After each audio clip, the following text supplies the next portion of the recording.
We have to go to the root. We have to go to the cause. We are oppressed. We are exploited. We are downtrodden. Dealing with the condition itself is not enough. Black lives matter. Honestly, I've been eyeing things in our environment, from murders without indictments to narratives attached to blacks in relation to police sirens. Innocents left to die in an apartment in the middle of the night because the police didn't seem to do their jobs right. It's disquieted and I'm tired of writing it. Blacks screaming slogans and spray painting sayings, marching down roads paved with prejudgment, prejudice, and precincts that prep us to pitching our progress away as people, trading in our proposals and procedures for penitentiary plans. Our agendas for amendments that never really meant things, searching for equality in a land that bases worth on equity. Black lives matter. Except for when black brain matter gets splattered on taxpayers' pavements. The black legs that feel fatigued via running away from the racist. The beauty in our black faces and black posture pose a threat that in turn leaves the po-po to pose on our necks. Our black lives matter so much that they try to eradicate us, exasperate us till we react and use military tactics to agitate and emasculate us in front of our fam. Despite the evidence on body cams, it's justified by the same justice system who made compromises to count 3 out of every 5 of us as a man. We were never meant to strive to succeed in a land of the free, where the freedom wasn't written with us in mind. Bleached everything, even down to our Jesus, and we believed it. We were made in his image down to the skin of bronze and the wool-like follicles, yet we cling to the version that's European-like. God doesn't already reside in our features. Black lives matter. To the point where our history has been hidden and rewritten. Regality on the walls of Egyptians, wide-nosed pharaohs and coarse-haired queens. Culture that cultivated the world as we see it. From the Renaissance revered design through a revolution. The art that we created out of desperation. The fashion that we've evolved through our elevation. Genres we've established through our pain and improvisation. Put poetry and rhythm immortalizing that presentation time and time again. There's a pulchritude that's pulsing through my skin. There's a pride that can't be killed inside my pigment. My race full of resilience, black love, legacy, and royalty in my lineage. I'ma leave with this. The devil wouldn't make generational attempts to obliterate and massacre us if black lives didn't matter so much. The devil wouldn't make generational attempts to obliterate and massacre us if black lives didn't matter so much.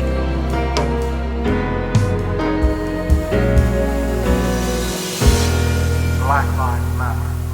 Black lives matter.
He would be on the organ, little Shedrick. They would put telephone books, the yellow pages, and under him to sit up there so he can play, and he would just move like this, and you would just enjoy it because he was enjoying it.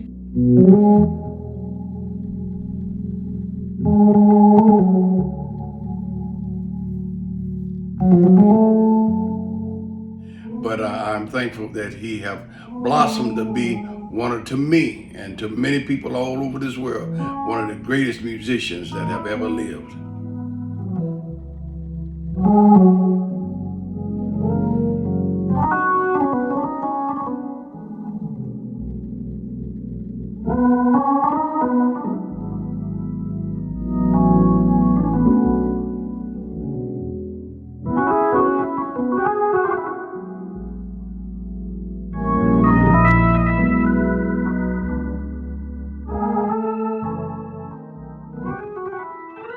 We would always want him to stay with reading the music, and I would pull out hymn books and ask him to play this page, and he'd play it, and then I'd ask him to play another page.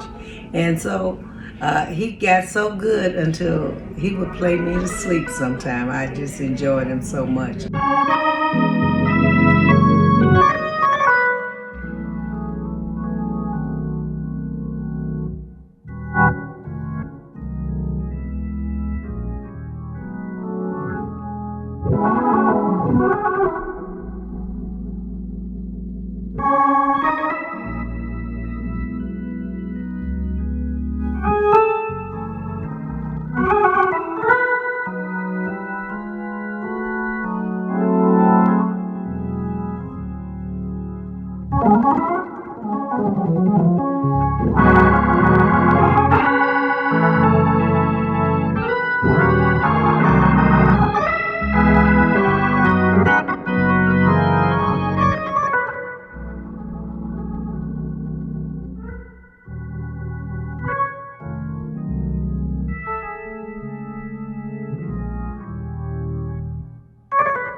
Shedrick was a very energetic, fun-loving child.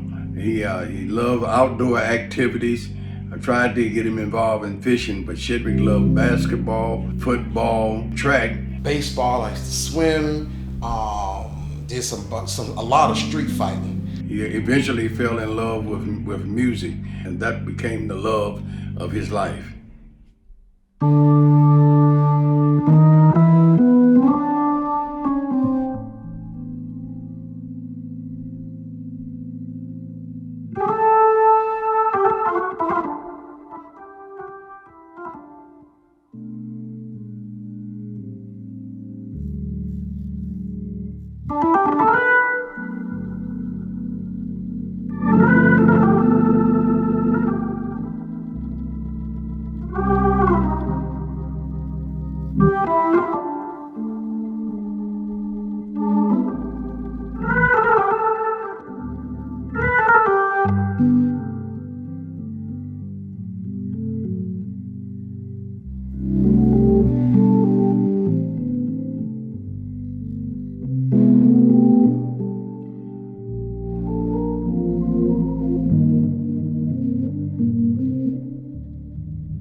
I was in New York, and Shedrick said he was gonna pick up his aunt.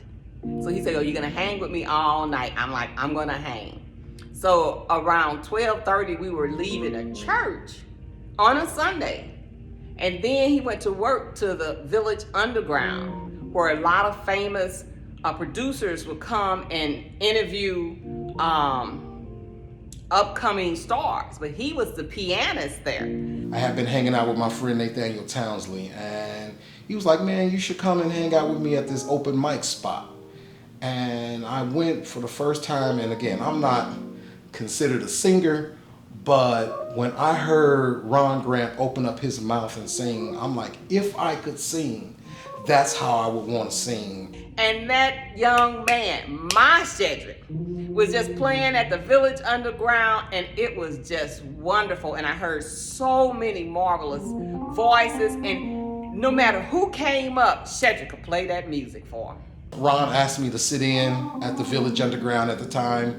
I believe he was at Chaz and Wilson's and the Blue Angel, but at the Village Underground, he asked me to come and sit in, and the rest was history. That created a 17-year stint between he and I, and besides us playing at the club, we were highly regarded as best friends, and we traveled, the world and just hanging out, and, Ron was like my partner in crime.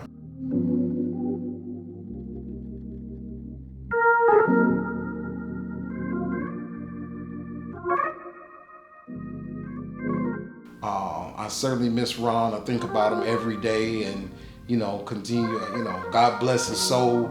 And again, there will be. I don't think there will ever be another open mic like there was on West 3rd Street, the Village Underground, and certainly there will never be a host with the charisma that Ron Grant was.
Shedrick's career in music started at a very young age, maybe 7 or 9 years old. I believe it was 9, that his father was a pastor, or aspiring to be a pastor of a church, and he worked with his grandfather.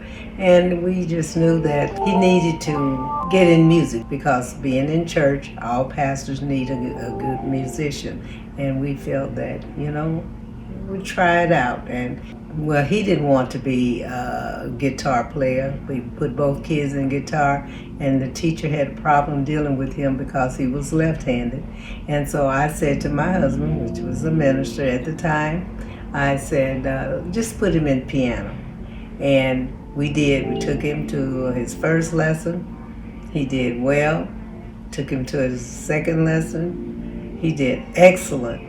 And then finally he went through the first little primary beginner's book, and the teachers were really enjoying him, and he loved it so much when he would go outside to play, he would stop and come in and do his music because he loved it just that much. And we were just enthralled with the way he enjoyed music. So, and then the next thing, the teacher said, well, he can play, he know more than I can't teach him any further. My mom has been able to see me perform all over the world. She's come and seen me in Japan, she's come and seen me in London, and certainly all over the United States.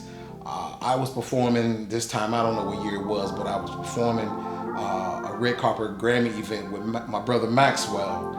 And, you know, I knew my mom was out in California, and she told me that she would be attending the Grammys as well, you know, hanging out with her friend Jennifer Lewis. And, you know, the strong, independent woman that my mom was is just like, well, if I see you there, I'll see you, I'll wave at you.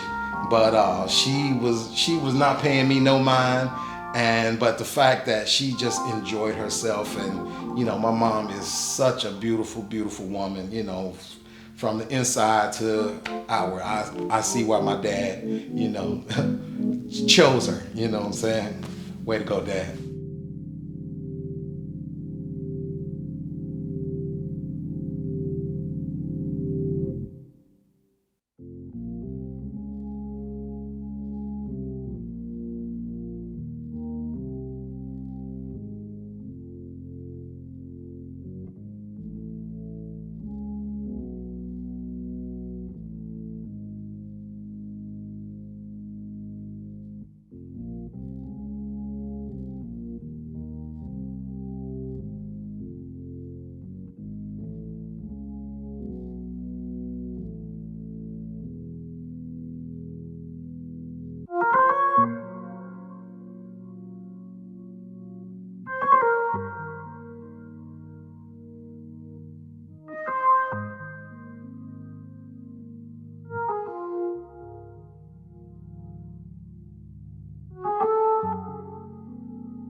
The first time I saw him playing on TV was he had gone to New York and he'd gotten, as you all call it, a gig with Aretha Franklin. And I was just ecstatic to know that, how he was playing and knowing that Aretha enjoyed playing. And it was just exciting for people that knew Aretha, people that knew Stevie Wonder that he played with. And we saw him with Stevie playing for a Super Bowl, I believe it was.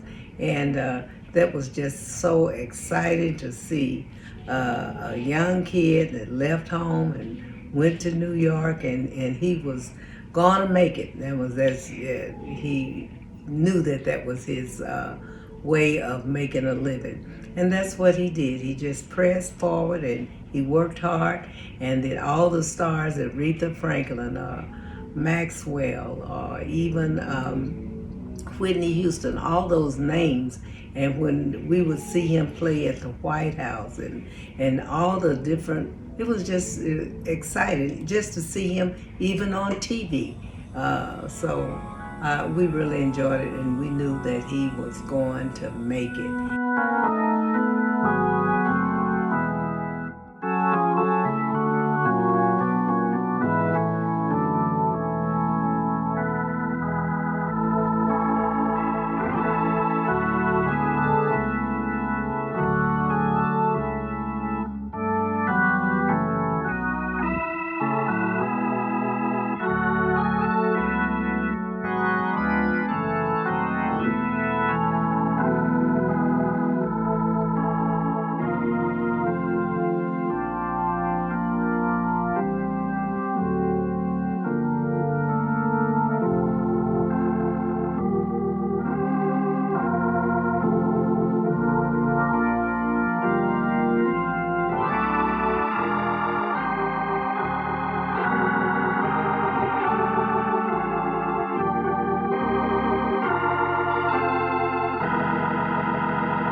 don't think I was quite 20 yet, but when I got to New York, I immediately had transferred into Manning School of Music, aka the New School, and I had two of my mentors, the late great Mulgrew Miller and the late great John Hicks, who took me under their wings.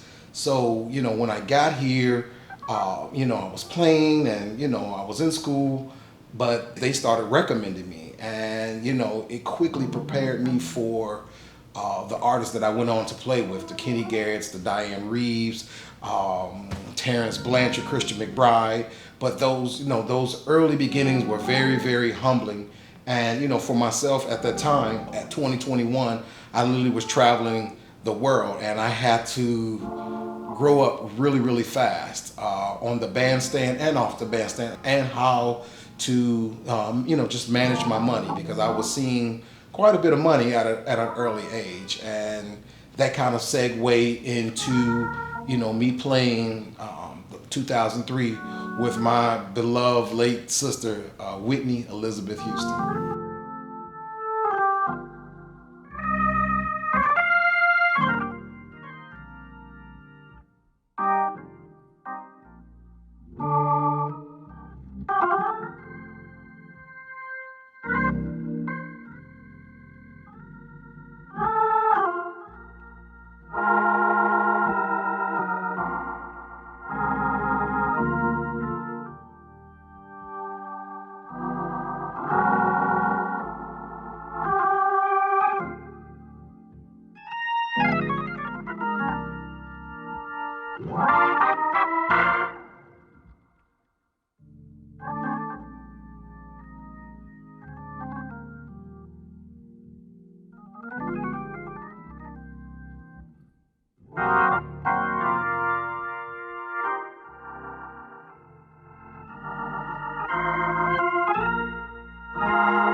He traveled with me when I would go to churches to preach, and when I would invite him up, I would always say that he's a little young kid that's been following me around for years, and I like for him to come play the organ, to introduce, to give him opportunity and to introduce me in my message. But he was an accompanying musician since he was about 12 years old, and not only in revivals and churches, but he also in his earlier years, he found out that he was playing in some places he shouldn't have been playing. But I'm thankful that he have blossomed to be to me and to many people all over this world, one of the greatest musicians that have ever lived.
Kinloch was a city that we still had a lot of segregation going on in 1955.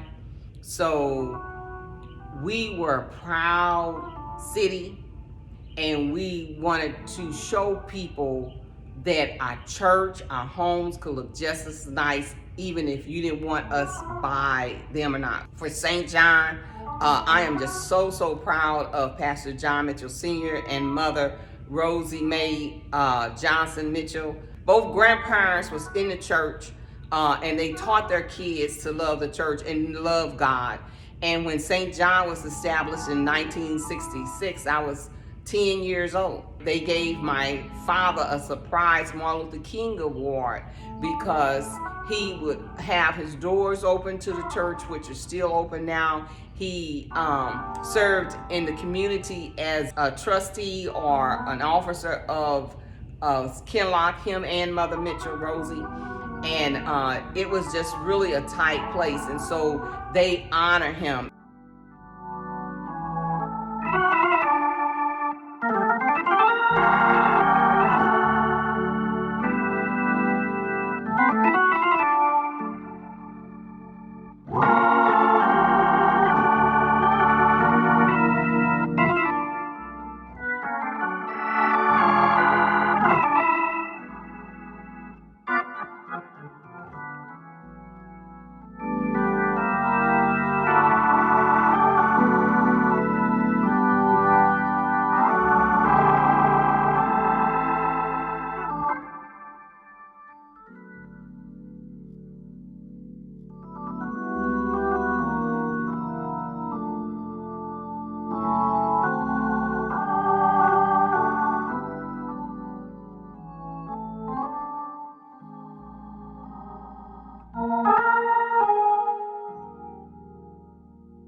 I think the discipline that my parents kind of instilled in me, it kind of transferred when I became a parent, because I think at a very early age, I started my kids.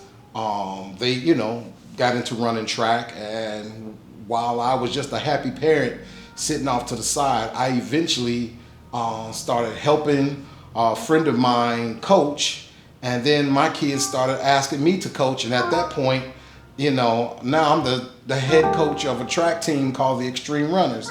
And from that point on, my kids, had that discipline, for training. Of course, they have to do their schoolwork, but, from that discipline that I think I kind of put in them, they end up becoming, national champions, All-Americans at a very early age, and running outstanding times, at such an early age. So, I think for those who are trying to get your kids involved, whether it's a sport or whether it's an activity, providing that base of consistency and giving them that discipline will always pay off dividends in the long run.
I like to take this time to first of all thank God for just giving me the gift of music. I don't take this gifting lightly, and I would like to take time to thank my mom and dad, the Bishop John and Sandra Mitchell. They've supported me from the very beginning and still to this day. Mom and Dad, I love you guys. The Greater Allen Cathedral family, thank you all so much. My time here was epic, and again, I hope to come back soon, very soon. And to the beloved Pastor Flake and Mrs. Flake, love you all, thank you. And for my homeboy, Stanley Brown, thank you so much, brother, for seeing fit to have me come to the church. This sanctuary provided the spark and just the anointing that I needed to just, really play and dig into these hymns. So again, the Great Allen Cathedral family, Pastor Flake, Mrs. Pastor Flake, both of them are pastors, Stanley, Naila, Rashid, everybody, the Greater Allen Cathedral family, and then the people who have been behind the scenes to make this happen.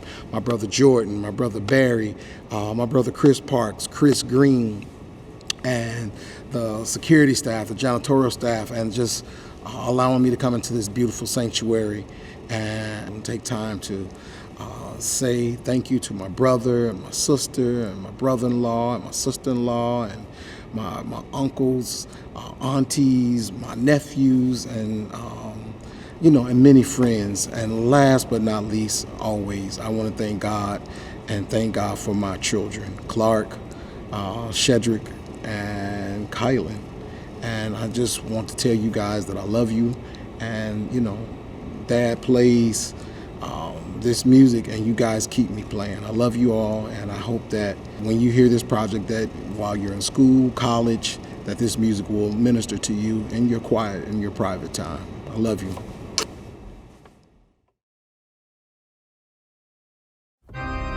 What's crazy is we all brothers and sisters under one condition, and that is that we share the same mother, which is earth. But even in our similarities, you rush to put me in a hearse, and what hurts more is the same thing that makes me gorgeous. This melanin endorses the same thing that makes you build your fortress and make haste to multiply our corpses. And when we refuse to say dormant or subordinate and speak out on our losses, you say that we caused it. And all we want is for our people to be considered equal, even if we have to wash the narrative away under the faucet. This fist I hold up as a sign of peace. Please don't make me force it. God. Oh, my hand, we are human kids. 'Cause there's no difference in the blood that's flowing. Love, it makes us one as we share this land and sun.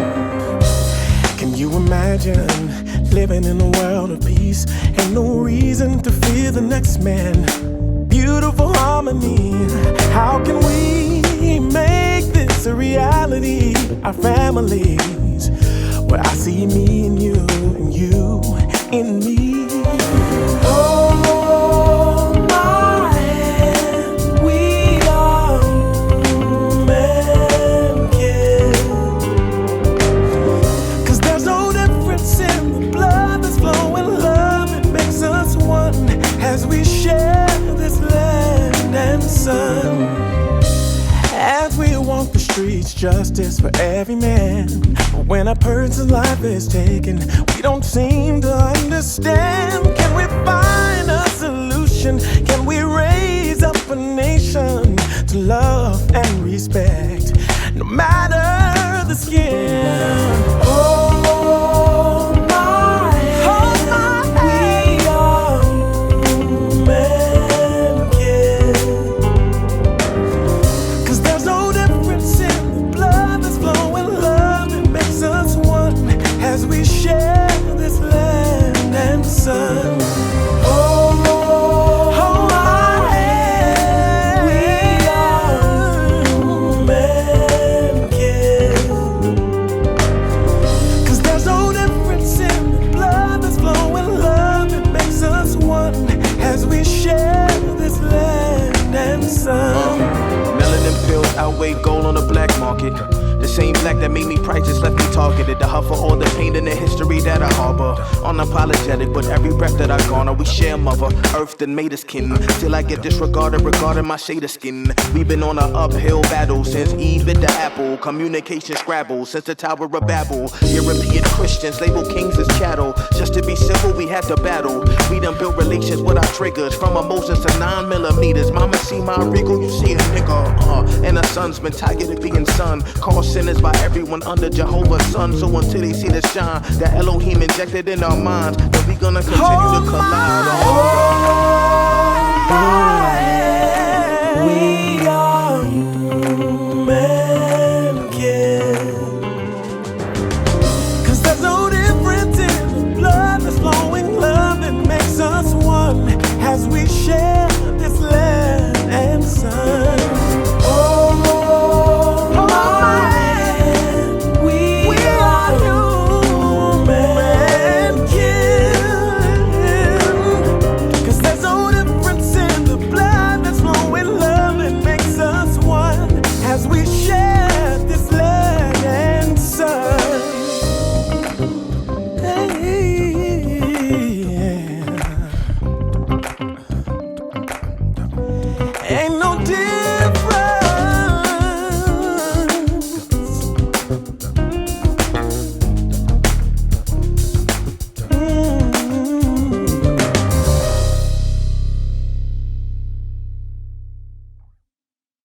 My name is Shedrick Mitchell. I'm here today shooting 2 videos for an upcoming project called What Do You Say, which is my beloved jazz record that I'm looking to put out soon. And the 2 videos that I'm shooting are Black Lives Matter and Human Kin. 12 Key Entertainment is a company that focuses on educating up-and-coming musicians, both young and old. And 12 Key Entertainment not only focuses on educating musicians, but it is a production company, whether that's producing, songwriting, arrangement, at many levels, and even merchandise, you know. It features, you know, many aspects of just the thriving musician. I had some great people part of today's video shoot. I had a rap.